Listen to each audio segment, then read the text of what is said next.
Hi, I'm Jon Smith, one of the actors in the Night Vale film, which you've already seen or are about to watch. Galaxy International Pictures has asked me to narrate this documentary to give you a behind-the-scenes look at what it takes to make one of these kind of films so in-depth, so intriguing, and so everlasting. In today's amazing world of computer graphics, digital imaging, and multi-million-dollar budgets, audiences are routinely expecting to go to theaters to see an amazing spectacle on the silver screen. Quite literally, anything that the filmmaker can conceive can now be convincingly put on camera.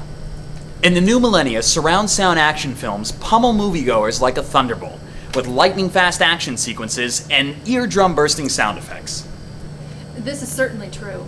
Only on rare occasions do films have relevance. Where are the great directors of yesterday? The Bergmans, the Fellinis, the Antonionis. They have all passed from the scene, not to be replaced with a new group of visual visionary. Gone are the experimenters, like Godard or René. Or if they do exist, the public at large does not have access to their efforts. Well, this wasn't always the case. Some of the best directors of our time, like Spielberg and Coppola, they spent much of the early 1960s and even into the 70s, honing their craft on small projects way before they'd ever touched a proven classic such as The Godfather. The problem is that nowadays studios spend so much money on the blockbuster, they leave no, if any, room for the small indie film circuit. Small studios such as Republic and American International, they're not even in existence anymore. It is not commonly understood that back in the 1950s, theaters changed their fare 3 times a week. And most of them were showing double bills, which means they had 2 features. They changed the film on Sunday, Wednesday, and Friday. That's 6 films a week, every week. For example, in Orlando with 5 theaters, moviegoers had to choose between 30 films a week, or 120 a month. Back then, Hollywood had to churn out films at a tremendous rate. High-budget extravaganzas such as Around the World in 80 Days were considered roadshow events and given extended play engagements, but such films were few and far between. The 1950s also gave birth to a uniquely American phenomenon, the low-budget science fiction or horror film, collectively known as monster movies. Widely popular, these films had their peak years in 1957, 58, and 59, where a new monster double bill premiered every weekend, sometimes 2 or even 3. Today there is much nostalgia for these films among baby boomers who comprised audiences back then. With the video revolution of recent times, most all of these vintage monster classics are available on cable TV, video, or DVD.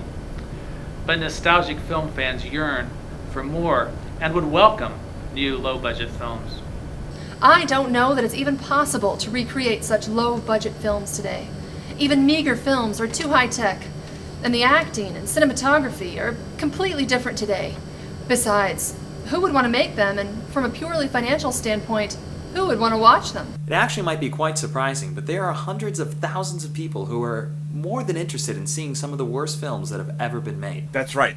Shoestring budget movies don't cut it. We want no budget movies. Now, why is that exactly? It gets back to pure filmmaking. It's a camera and the actors. No pretentious bullshit, okay?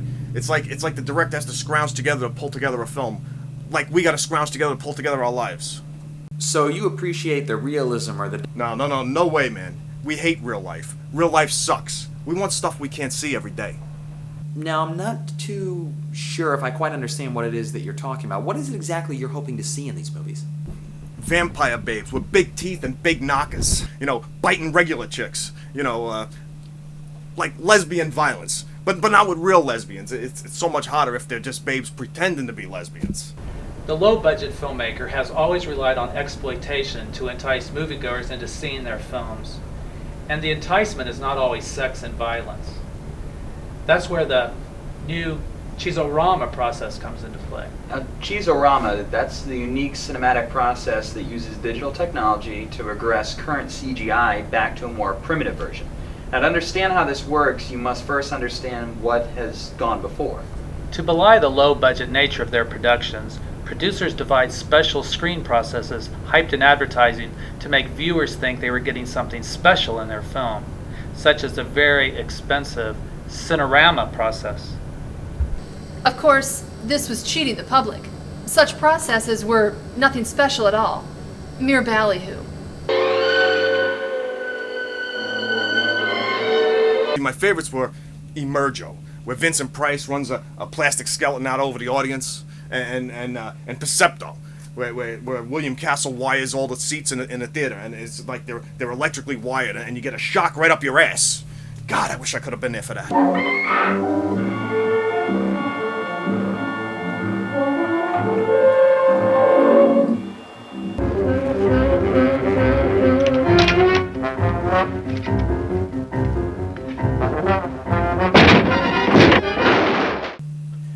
Which brings us to Cheeseorama.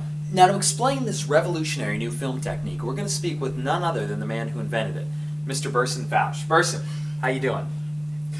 The basic problem affecting Bill Black in the production of his first release, Night Vale, was that by utilizing digital cameras, the end result was too good. He wanted to affect a certain 1960s retro feel to his film, and that was difficult to achieve on video as opposed to film. And of course, to shoot on film would have been too costly. Right, now, I want to make sure I explain this correctly. So you more or less invented a process at Cheeseorama which actually takes the quality of the film and degrades the image. Yes, for lack of a better explanation. And I don't want to get too technical here. That's exactly what I did. Okay, now, is there any way you could explain that? No, that would be too telling. But I can demonstrate it. Okay. All right. You see here a multi-million-dollar CGI setting typical of today's blockbuster film. And this is precisely what Bill Black did not want to foist upon his fans. Yes. Now, watch as I turn this second dial and employ the Cheeseorama effect. Wow, now see, that was amazing. You just took something that was totally spectacular and transformed it into something really adequate. Yes, well, here at Galaxy International Films, we strive to be adequate. Now, Burson, I noticed that this first dial on here, that's the image in its regular entirety. The second dial being the Cheeseorama, you know, the implication of. Now, this third dial... No. You don't want to mess with that one. Now, why not? Well, that third dial regresses the image back to an analog state. It takes it too far. It's basically prehistoric. You think we could take a peek? For the sake of the kids. Well, all right. Fasten your seat belt.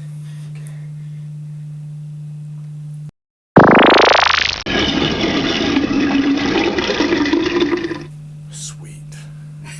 Now, Burson, I noticed that in the film credits you were also listed as the cameraman. Yes, well, this is the process that I invented, so I had to make sure that it was properly employed. And it was my camera. Guerrilla filmmaking. You gotta love it. I'd have to say that Bill Black is my favorite indie filmmaker.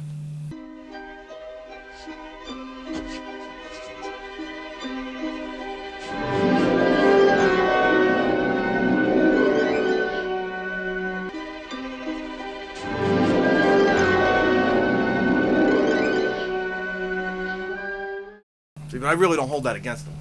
See, because he's never going to go Hollywood. The thing is, he's made so many films that have never been released, never been seen by anybody. Except maybe his mother.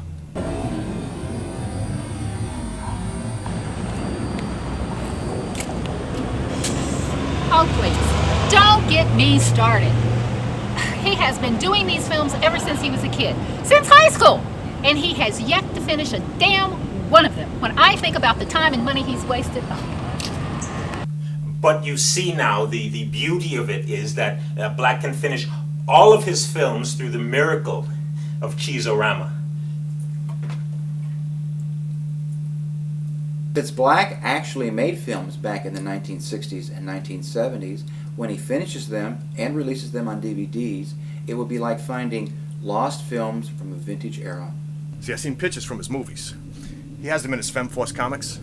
And the next one, Bloodsuckers from Outer Space, that's gonna be good. He's gonna have vampire women in there with big teeth and big knockers. Not in my lifetime. He'll never finish one of those damn films. We had hoped to get an interview with Bill Black himself, but as you can see, he's not home right now. However, we did manage to get a statement from Galaxy International Pictures involving their viewers in the Central Florida area. They are looking for talent to work on ultra-low-budget indie guerrilla films. So if you're versed in computer graphics, 3D animation, or maybe just video editing, or you might just want to be a part of a future production, please write to the address that's about to follow my words.